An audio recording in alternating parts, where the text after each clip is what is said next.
The BREMEN town goes.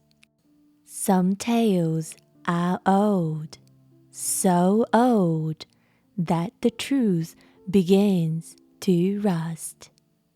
What's the truth in this tale? Only the ghosts can say. Many years ago, an unlikely group of animals became friends. They came from homes where animals were not loved. Donkey's owner kicked him when he was slow, beat him when he was fast, and screamed at him all day. Dog's owners was no kinder. He forced Dog to sleep in the mud, and he fed Dog only once a week. Cat's owner was almost never home, but when he was, he would push Cat off his chair and force him to sleep on the cold roof. Rooster's owner hated only one thing, the morning crow of a rooster. So every sunrise he would throw things at Rooster to stop him. One day, each animal had had enough. So when their owners left for the day, each decided to run away. "Hee-haw," said Donkey. "To Birmingham I will go." "Ruff, ruff," said Dog. "To Birmingham I will go." "Meow, meow, pooh," said Cat. "To Birmingham I will go." "Cock-a-doodle," said Rooster. "To Birmingham I will go."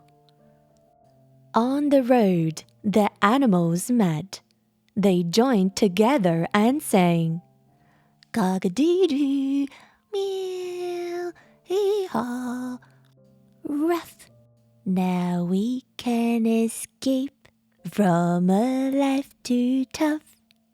Along their journey, the animal friends spotted a hut on a hilltop. "Maybe this will be a good place to live," said Donkey.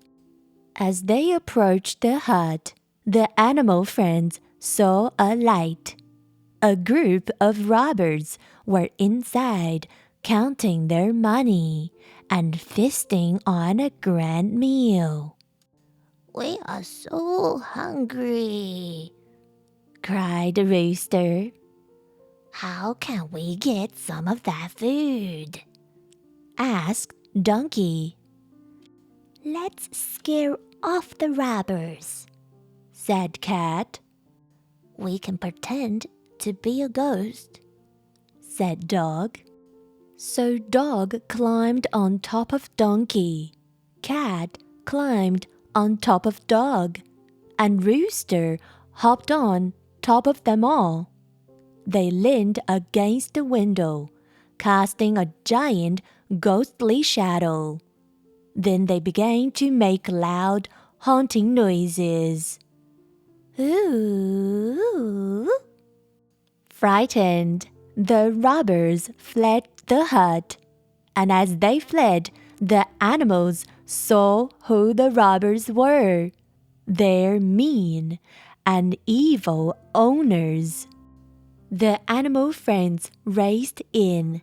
They munched and crunched on the delicious feast. Soon they fell asleep. From the bottom of the hill, the robbers watched. "We have been tricked by our animals," they said. So they decided to take back the hut. But they weren't the only ones who wanted the animals out. The robbers tiptoed up the hill. They surrounded the hut.